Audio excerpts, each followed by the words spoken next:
Muy buenos días, hermanos. Le doy un cordial saludo a cada uno de ustedes, esperando que se encuentren bien ahí en casa, disfrutando, ¿no es cierto?, del Señor, disfrutando de las alabanzas, del compartir. Y qué bello, ¿no?, que podamos estar nuevamente reunidos y poder ustedes verme, ¿no es cierto?, a través de esta aplicación y también para que podamos estudiar y aprender juntos la palabra del Señor. Quiero que podamos orar antes de ir a nuestro estudio ahí a la carta de Colosenses. Bien, oramos. Buen Dios y Padre, ante su presencia vamos en esta hora de la tarde y te damos las gracias. Gracias porque nos permite estar reunidos ante ti, por poder estudiar tu palabra. Gracias porque podemos abrirla, Señor, libremente y poder sacar de ella la enseñanza que tú quieres para nuestras vidas. Señor, que tu Espíritu Santo nos ilumine para traer claridad a nuestra mente de lo que tú nos quieres enseñar y que todo lo que hagamos sea hecho para gloria y honra de tu nombre. Te alabamos y te bendecimos en Cristo Jesús. Amén. Bien, la semana pasada recuerda usted que estábamos hablando acerca de lo que era la circuncisión, ya la circuncisión en relación a lo que Pablo ahí en el versículo 11, ¿no es cierto?, le decía que en él también fuisteis circuncidado con circuncisión no hecha, dice, a mano. ¿Por qué dice esto? Ya lo vimos, ¿no? Que tuvimos que remontarnos al Antiguo Testamento, al pacto abrámico que hizo Dios con el pueblo de Israel, de circuncidar, ¿no es cierto?, ahí su prepucio para tener esa alianza con Él y poder así ser guiados por Él y como pueblos de Dios. Pero a nosotros no se nos exige y no se nos pide eso, sino que todo lo contrario, una circuncisión en el corazón. Y quien permite eso es Cristo. Por eso anteriormente, ¿no? Versículo anterior, el 10 decía que en Cristo estamos completos, no nos falta nada. ¿Ya? Aunque vengan de muchos lados que no, que a ustedes les falta esto, otro, e incluso lo que vamos a ver hoy día también en el versículo 12 y 13, algunos malinterpretan la escritura, ¿no? Y dicen, o mal enseñan la escritura, diciendo, no, ustedes como bautista, por ejemplo, no están completos porque a ustedes les falta el bautismo del Espíritu Santo, lo que ellos llaman, ¿no? Y que se manifiesta a través de lenguas, a través de danza y todo lo que uno ve ahí, sobre todo en las denominaciones, ¿no es cierto?, más carismáticas, que vemos todo eso, pero eso no es lo que en sí, si nosotros estamos viendo el contexto, ¿no es cierto?, de todo este estudio, lo que habla en sí Pablo en relación a lo que es el bautismo. Bien, vamos a ir estudiándolo. Entonces, quiero que vaya ya a la carta de Colosenses, capítulo número 2 y versículo 12 y 13, ya que nos corresponde leer. Colosenses 2, versículo 11 y 12 y 13, perdón, 12 y 13. Bien, leo para ustedes. Miren, dice, sepultados con él en el bautismo en el cual fuisteis también resucitados con él mediante la fe en el poder de Dios que le levantó de los muertos, y a vosotros estando muertos en pecados y en la incircuncisión de vuestra carne, os dio vida juntamente con él, perdonándoos todos los pecados. Eso en sí lo que ahí Pablo estaba diciéndole, ¿no es cierto?, a la iglesia ahí de Colosa, y empieza con el versículo número 12 ahí, en el cual le explica, ¿no es cierto?, Pablo ahí les dice a los hermanos para que pudieran realmente entender que estaban completos en él, que ya no necesitaban ser circuncidados, y que ahora les dice ahí, entiendan y recuerden que ahora ustedes como hijos e hijas de Dios, dice ahí el versículo 12, están sepultados con él en el bautismo. Miren qué expresión más profunda. Pablo acá le está diciendo a la iglesia de Colosa, hermanos queridos, entiendan que ahora ustedes que son hijos de Dios, que han recibido a Cristo como su Señor y Salvador personal, están sepultados con Él en el bautismo. ¿Ya? Este bautismo es el bautismo del Espíritu Santo, ¿ya? No confundamos con el bautismo en agua. Pablo en el contexto acá le está hablando acerca del bautismo del Espíritu Santo, ¿Ya? Aquí es cuando el creyente, cuando la persona, ¿no es cierto?, pasa de ser un hijo del diablo, pasa a ser un hijo de Dios. Y cuando pasa a ser un hijo de Dios, es cuando recibe a quién? A Cristo en su corazón, al Espíritu Santo dentro de su vida. Ese es el bautismo del Espíritu Santo, ¿ya? Todo hijo de Dios, todo creyente hemos sido bautizados en el Espíritu Santo. ¿Cuándo? Cuando abrimos nuestro corazón y dejamos entrar a Cristo como Señor y Salvador personal, y viene el Espíritu Santo y nos bautiza. ¿Y qué dice la palabra del Señor? Nos sella, ¿ya? No habla en sí del bautismo en agua, que es una representación pública ante las demás personas que nosotros ahora somos hijos de Dios. ¿Ya? Son dos bautismos diferentes, no nos confundamos. Aquí en donde muchas personas, ¿no es cierto?, carismáticas dicen a nosotros, los bautistas, ¿no?, o más conservadores, entre comillas, ustedes no son hijos de Dios, o les falta a ustedes el bautismo del Espíritu Santo, porque no han hablado en lengua, no interpretan, no danzan, no hacen esto, lo otro. Bueno, todo eso es una mala interpretación, perdón, de lo que enseña la Escritura. La Escritura habla que todo hijo de Dios ha sido bautizado en el Espíritu Santo. ¿Cuándo? Cuando recibimos a Cristo como nuestro Señor y Salvador personal. ¿Por qué? Porque ahí viene el Espíritu Santo y nos sella, nos bautiza, ¿ya? Y ese sello nadie ni nunca va a salir de nuestra vida. Bien, entonces espero que quede claro eso, ¿ya? Lamentablemente no puedo escuchar si usted tiene alguna duda en eso, alguna pregunta por este medio, ¿ya? Pero Dios mediante, cuando ya estemos ahí en vivo, ¿no es cierto? Y podamos estar allí reunidos en el templo, vamos a poder hacerlo como escuela dominical y como estudio, ¿no es cierto? Preguntas, dudas o acotaciones que normalmente nosotros formulamos hacer. Pero acá es como un monólogo, ¿no es cierto? Yo quiero tratar de explicarle lo mejor posible para que usted no quede ahí con la duda. Y eso es lo que Pablo está diciendo. Miren, la otra parte del versículo dice, en el cual fuisteis también resucitados con él. ¿Ya? Cuando nosotros recibimos a Cristo, nos bautiza el Espíritu Santo e inmediatamente nos hace que ya estamos resucitados en Él, porque estamos, recuerden, unidos a Cristo, somos uno con Cristo, estamos completos con Él. Para que nos quede más claro, mire, vayamos al libro de Romanos, capítulo 6. Romanos 6, qué mejor que la misma escritura, ¿no?, nos enseñe y nos muestre lo que Pablo en sí está enseñando, y que ella es la que nos deja claro, ¿no? Más que una persona, un ser humano, la misma Biblia es la que nos deja claro qué es lo que nosotros necesitamos aprender y saber. Bien, llegó ahí a Romanos capítulo 6. Romanos capítulo 6, ahí en su Biblia, versículo 1 en adelante vamos a leer. Miren, dice, pregunta ahí, ¿no? ¿Qué pues diremos?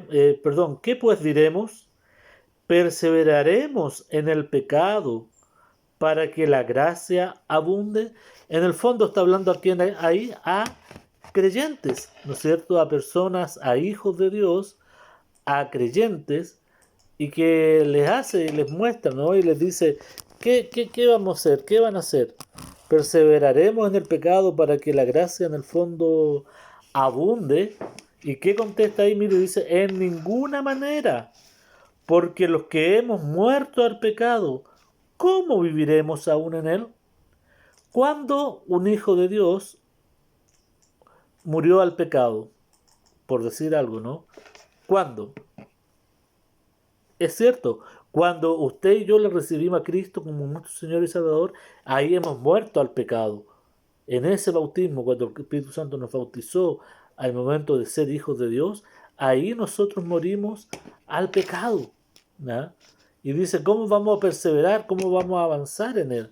Miren, versículo número 3 dice, ¿o no sabéis que todos los que hemos sido bautizados en Cristo Jesús, hemos sido bautizados en qué? En su muerte, ¿no? Ahí hemos sido bautizados en su muerte, porque Él, recuerden, fue el que vino a morir por cada uno de nosotros. ¿Ya? Cristo lo hizo posible. Versículo número 4 dice, leo para ustedes, ¿no? Ahí el versículo número 4 dice, porque somos sepultados juntamente con Él para muerte por el bautismo, a fin de que, como Cristo resucitó de los muertos por la gloria del Padre, así también nosotros andemos en vida nueva. ¿Ya? ¿Cuándo usted y yo empezamos a andar en vida nueva? ¿Cuando recibimos a Cristo como Señor y Salvador o cuando fuimos bautizados en agua? Bueno, la respuesta correcta es cuando recibimos a Cristo como Señor y Salvador. Desde ese momento, desde ese instante, cambió nuestra vida. Las viejas cosas pasaron aquí, todas son hechas nuevas, dice la Escritura, ¿no es cierto? Y hemos pasado a ser hijos de Dios. Y todas las cosas, como dice ahí, son una vida nueva en Cristo. Desde el momento que usted y yo recibimos a Cristo como Señor y Salvador, nos bautizó, ¿no es cierto?, en el Espíritu. Después, como ya les decía, el bautismo en agua es solamente una demostración visible, física, de testimonio que ahora somos, ¿no es cierto?, hijos de Dios. Ese es el sentido de lo que ahí debemos tener en cuenta, ¿no? Y miren, ¿qué sigue diciendo el versículo número 5? Dice, porque si fuimos plantados juntamente con Él en la semejanza de su muerte, así también lo seremos en la de su resurrección. Porque cuando invitamos a Cristo, asumimos y tomamos todo el paquete completo. Estamos completos en Él. Nosotros hemos muerto a nuestro yo, hemos muerto a nuestro pecado, por así decirlo. Cristo ahora vive en nosotros. Y la esperanza nuestra, que así como Cristo resucitó, también yo y tú vamos a resucitar. Y eso es lo que Pablo le decía ahí a la iglesia de Colosa. No hagan caso a las fábulas, a las filosofías que están ahí, que les dicen que no hay vida después de esta vida, que es una falsa, que el hombre va a volver a vivir o que va a vivir eternamente. Pablo acá les muestra claramente y les dice, no crean aquello, crean a lo que dice la palabra de Dios. Y es lo que tú y yo debemos hacer, estar creyendo a la palabra del Señor. Miren, dice el versículo número 6, sabiendo esto, que nuestro viejo hombre fue crucificado juntamente con él. ¿Cuándo mi viejo hombre, tu viejo hombre, fue crucificado con él? En el momento de recibir a Cristo. Ahí, no en el bautismo en agua, sino que en el momento de recibir a Cristo. Y dice, miren, para que el cuerpo de pecado sea destruido a fin de que no sirvamos más al pecado. En el fondo lo que Pablo está explicando aquí, le está diciendo, hermanos queridos, entiendan que ustedes ya no pueden seguir andando en pecado, no pueden seguir viviendo su vida libertinaje como la hacían antes sin Cristo. Ahora que son creyentes, que son hijos de Dios y que son hijos e hijas, deben andar en una vida de nueva y ya dejar de hacer los pecados que hacían antes. Versículo número 7 dice, miren, por, porque el que ha muerto ha sido justificado del pecado. Tú y yo hemos muerto en el momento que dijimos, Señor, reconozco mis pecados, te dejo entrar como mi Señor y Salvador. Morimos a nuestra vieja naturaleza y andamos ahora en una nueva vida. Versículo 8. Y si morimos con Cristo, creemos que también viviremos con Él. Qué maravillosa promesa que tiene Dios para ti y para mí. Así como morimos con Cristo, también vamos a vivir con Él, vamos a resucitar con Él. Ahí, versículo número 9. Sabiendo que Cristo, habiendo resucitado de los muertos, ya no muere, la muerte no se enseñorea más de él. Qué precioso. Y hermanos queridos, esta es una gran noticia que debemos siempre recordarla. Tú y yo somos eternos.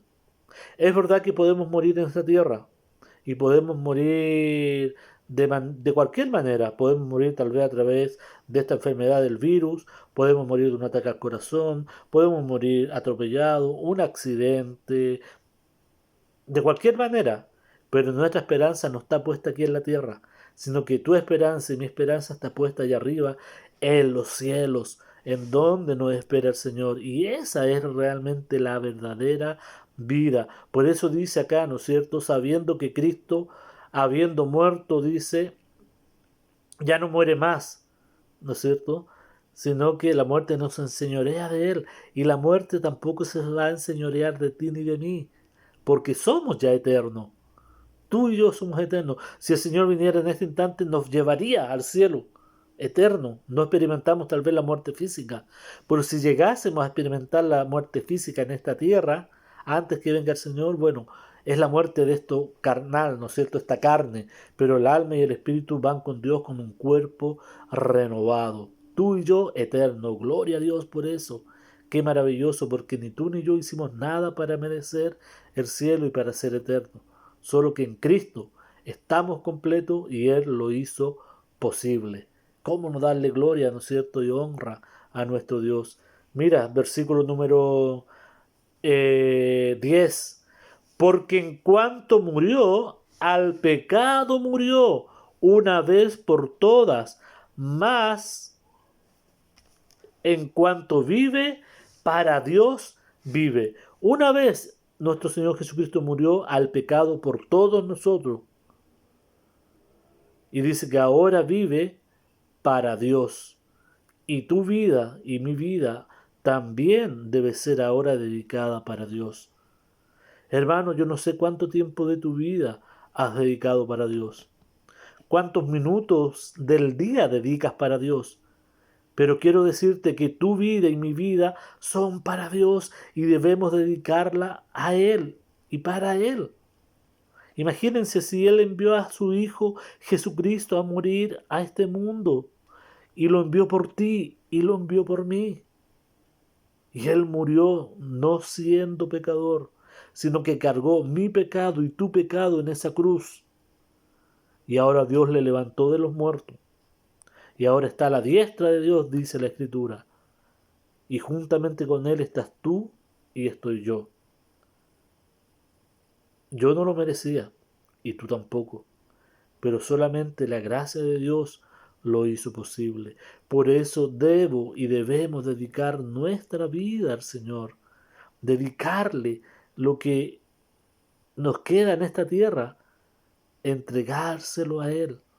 Nuestra vida, nuestros dones, nuestros talentos, todo lo que tenemos para que Él sea glorificado. Hermanos queridos, es tu responsabilidad y es mi responsabilidad particular, individual, de servir a Dios como Él se lo merece. Cada uno sabemos, ¿no?, cómo le estamos sirviendo. Y espero que tú y yo le podamos estar sirviendo de manera correcta, como Él se lo merece. Mira, versículo número 11. Así también vosotros consideraos muertos al pecado. Y eso es lo que tenemos que hacer, hermanos queridos. Cuando venga la tentación a mi vida y a tu vida, debo y debemos considerarnos muertos al pecado y decir en nuestra vida, ya no vivo yo, mas vive Cristo en mí, y por lo tanto no puedo caer en pecado, no puedo pecar. ¿Por qué? Porque estoy muerto al pecado. Y cuando una persona muere, ¿qué hace un muerto? No puede hacer nada. Está allí, ¿no es cierto? Tieso en el ataúd.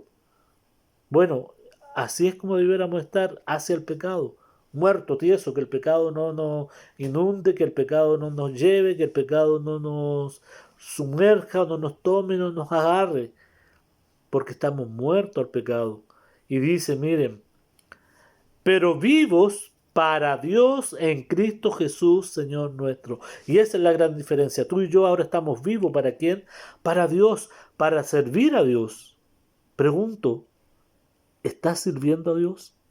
Tal vez tú me puedes decir, pero ¿cómo en esta cuarentena voy a servir? Bueno, sí, podemos servirle, podemos buscarle. ¿Estás leyendo la Biblia? ¿Estás orando? ¿Estás hablando de Cristo a otras personas? ¿Anhelas nuevamente que se abren las puertas de las iglesias para ir a congregarte, para ir a servir, a alabar a Dios junto a todos los hermanos, para hacer el trabajo que tal vez dejaste de hacer o que tal vez nunca comenzaste a hacer. Bueno, eso es servir a Dios. Que el Señor sepa ahí en lo profundo de tu corazón que tú quieres servirle, quieres entregar tu vida a Él, para que Él haga conforme a su voluntad. Hay un bello himno, miren, que se me vino recién a la mente, no canto, y usted sabe que no canto, pero trataré de entonar lo que dice: haz lo que quieras de mi Señor, tú el alfarero, yo el barro soy. Eso es lo que debemos hacer. Eres nuestro alfarero, Él es el maestro y yo soy barro. Que Él haga conmigo lo que Él quiera, la forma que quiera. Y ese debe ser siempre el deseo de nuestro corazón, para que Él sea glorificado. Mira, versículo número acá, el 12. Dice: no reine pues el pecado en vuestro cuerpo mortal, de modo que lo obedezcáis con sus concupiscencias. O sea, el pecado no debe reinar. Es verdad que, hermanos queridos, todos somos pecadores y seguimos pecando, pero una gran diferencia es que sea un pecado esporádico a que el pecado reine en mí. Ejemplo, mentira, ¿ya? Si yo soy un cristiano mentiroso y siempre estoy mintiendo para sacarme de algo, para hacer algo, ¿no es cierto? Bueno, eso habla de que el pecado de la mentira está reinando en mí. Pero si yo miento, tal vez, no sé, por decir algo, ¿no? De vez en cuando, una vez al año, no está reinando el pecado en mí, ¿no? Pero si yo miento una vez al mes, una vez cada semana, dos veces a la semana, todos los días, el pecado de la mentira está reinando en mí. Por eso dice acá Pablo, ¿no? No, que no reine el pecado en vosotros, no reine. ¿Por qué? Porque ya hemos muerto a él. ¿Cómo va a reinar, no es cierto? Obedeciéndolo en lo que él quiere hacer con nuestra vida. Hermano querido, el diablo, Satanás, quiere debilitarnos como creyente, quiere destruirnos como creyente. El pecado quiere destruirnos como creyente. ¿Cuántos cristianos usted conoce y yo conozco que hoy en día están apartados, alejados de Dios, porque han permitido que el pecado reine en su vida y no quieren salir del pecado? Todo lo contrario, cada día se enredan más y más en el pecado y no obedecen la palabra de Dios.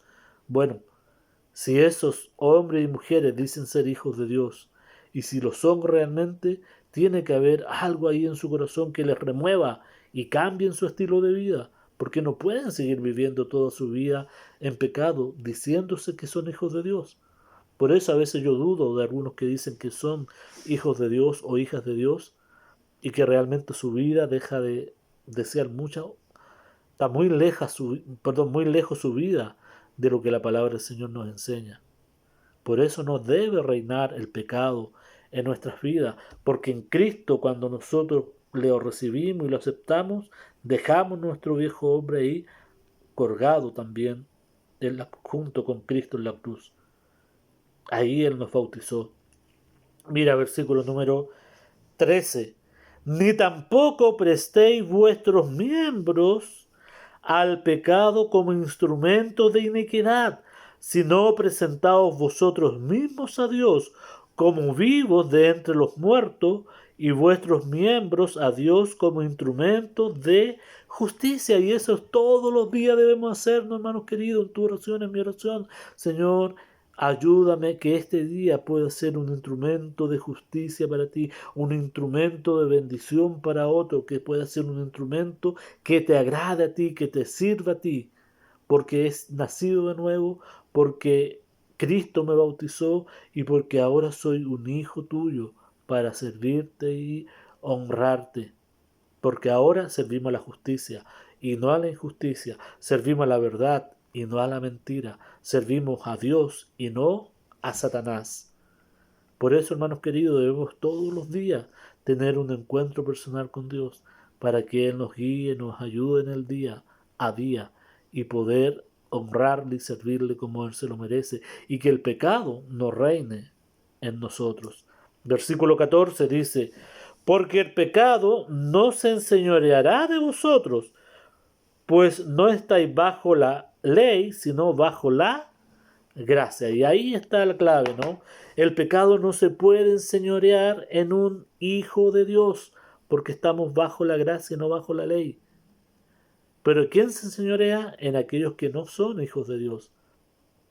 Por eso, hermanos queridos, tu vida y mi vida necesita ese cambio, perdón,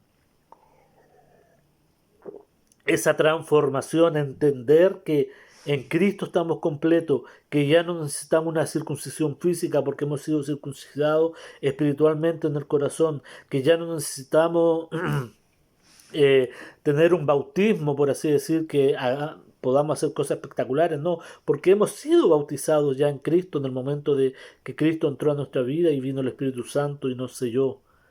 Y ya estamos completos en Él, no nos falta nada. Solamente lo que nos falta es que podamos practicar la palabra de Dios.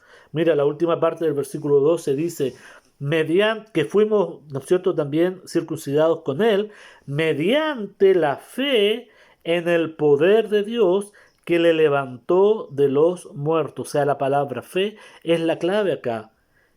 Y pregunto, hermanos, ¿tienes fe y crees que realmente Cristo vive en ti? ¿Crees que Cristo perdonó todos tus pecados? ¿Crees que el Espíritu Santo te bautizó y mora en ti? ¿Tienes fe y crees que puedes servir a Dios todos los días y que reine Él en ti y que no reine el pecado en ti? Bueno, eso es lo que Pablo está acá con estas palabras últimas diciendo. Es la fe en el poder, no nuestro, sino que el poder de Dios, que lo levantó a Cristo de los muertos, el que actúa también en nosotros. Solamente, hermanos queridos, nosotros debemos depositarnos en los brazos de Dios y decirle, Señor, yo por mí mismo no puedo. Necesito de tu ayuda, necesito de ti para que tú controles mi hablar, controles mi mente, controles mi actuar y que pueda darte a ti la gloria, la honra y pueda servirte como tú te lo mereces. Yo como Luis no lo puedo hacer. El que lo tiene que hacer es Dios. Pero ¿cuánto? Cuando yo se lo permito y cuando tú se lo permitas. Yo soy hijo de Dios, tú eres hija o hijo de Dios. Yo tengo el Espíritu Santo, tú también tienes el Espíritu Santo. Y tenemos todo porque estamos completos en Él. Entonces solamente nos falta el poder apropiarnos de esto y obedecer lo que Dios nos dice. Y mira, Efesios capítulo 2. Vamos a Efesios capítulo 2.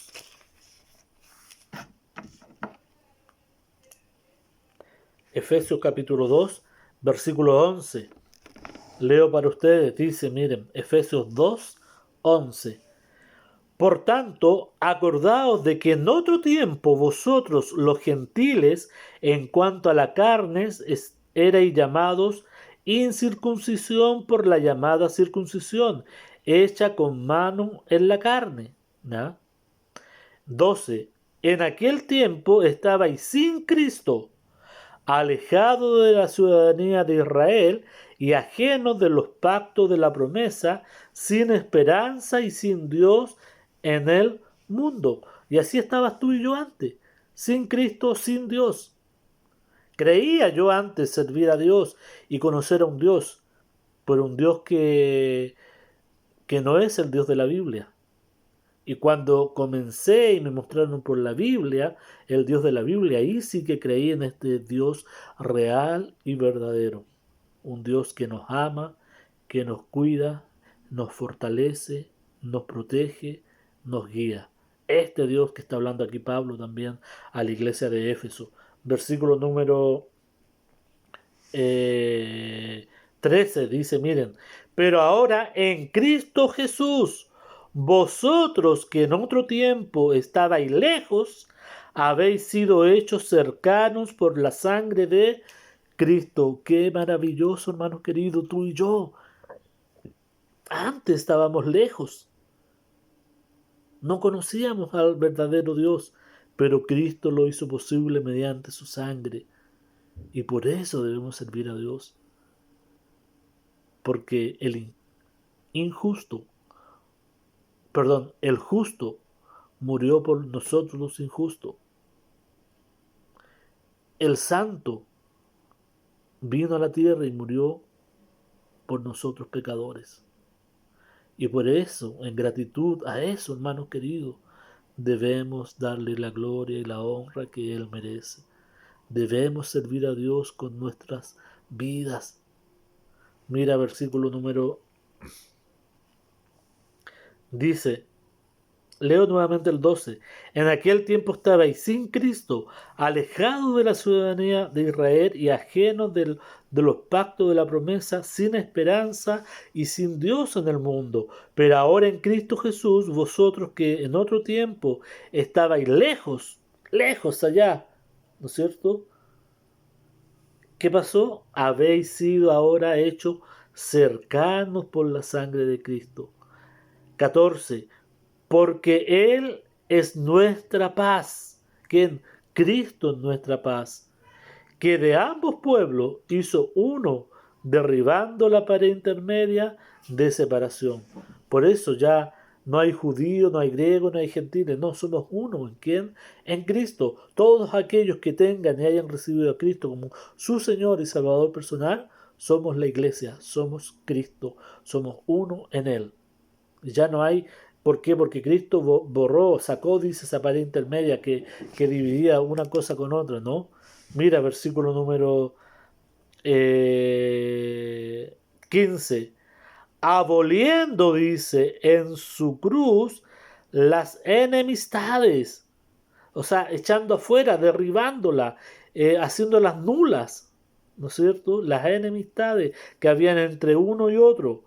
Dice, la ley de los mandamientos expresados en ordenanzas para creer en sí mismo de los dos un solo y nuevo hombre, haciendo la paz. Dice, y mediante la cruz reconciliar con Dios a ambos en un solo cuerpo, matando en ella las enemistades. Y por eso Pablo ahí está diciéndole a los judíos, ¿no? Ya no sirve ni acá ni allá porque somos uno. Ya no es por la ley, es por la gracia, porque Cristo lo hizo posible. Versículo 17.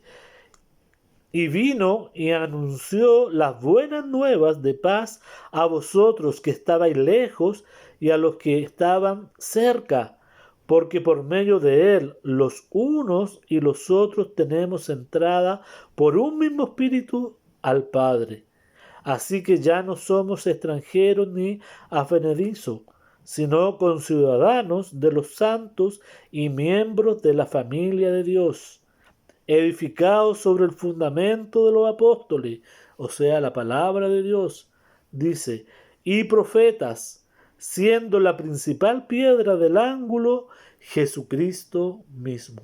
Esa es la base, completos en Él, en Cristo Jesús. 20, el 21, perdón. En quien todo el edificio bien coordinado va creciendo para ser un templo santo en el Señor, en quien vosotros también sois justamente edificados para morada de Dios en el Espíritu. Y qué maravilloso versículo como termina. Tú y yo somos morada de Dios en el Espíritu.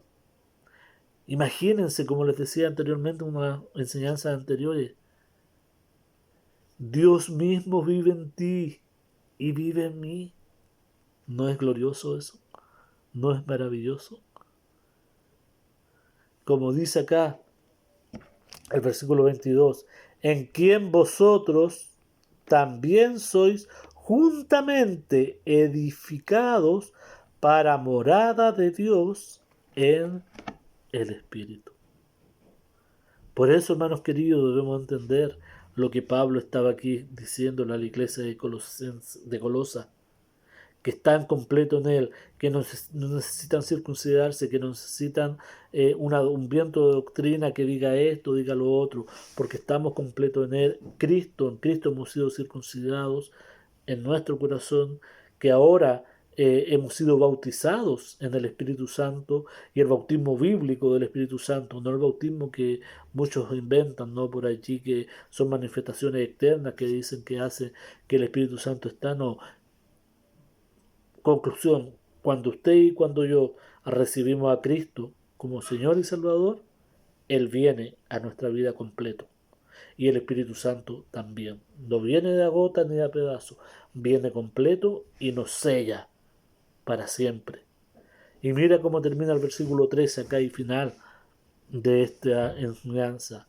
Y a vosotros, estando muertos en pecado, a tú y yo, estando muertos en pecado, y en la incircuncisión de vuestra carne, os dio vida juntamente con Él.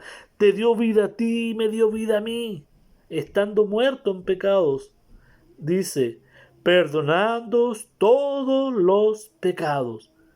Y tan solo ese hecho, hermanos queridos, saber que tus pecados, todos tus pecados y todos mis pecados han sido perdonados en la cruz por medio de Jesucristo. Y eso es más que suficiente para que tú y yo podamos seguir sirviendo a Dios con todo nuestro corazón, con toda nuestra alma, con toda nuestra fuerza. No debo escatimar nada para Dios. Todo lo contrario, Dios merece lo mejor de tu vida, de mi vida, lo mejor de todo lo que tú tienes y de todo lo que yo tengo. Si yo no le doy a Él lo mejor, en el fondo estoy diciéndole: Señor, no me importa lo que tú hiciste por mí. Me importa lo que yo hago por mí y lo que yo logro con mis manos. Pero sé que tu corazón y tu mente no es esa, hermano. Sé que amas a Dios y que quieres servirle con toda tu mente, con toda tu alma, con toda tu fuerza y con todo tu cuerpo. Solamente dispongámonos en las manos de Él para que Él cumpla sus propósitos. Oremos. Buen Dios y Padre, ante su presencia vamos y te damos gracias por tu palabra. Gracias porque tú nos haces entender estas maravillas tuyas. Gracias porque hemos sido bautizados con el Espíritu Santo, porque cuando Cristo vino a nuestras vidas, tú, Señor, nos sellaste con Él y ahora somos tus hijos, dispuestos a servirte y a honrarte como tú te lo mereces. Que tu nombre, Señor, sea glorificado y que toda gloria y toda honra sean dadas para ti. Te doy las gracias por todo. Gracias por cada uno de los hermanos y cada uno de los amigos que vio esta enseñanza. Bendíceles a ellos y que tu nombre siga siendo glorificado en nuestras vidas. En el nombre de Cristo Jesús. Amén. Hermanos queridos, que el amor de Dios, la paz de Cristo y el gozo del Espíritu Santo sean con cada uno de ustedes. Les amo en el Señor y será hasta la próxima enseñanza. Que el Señor les bendiga.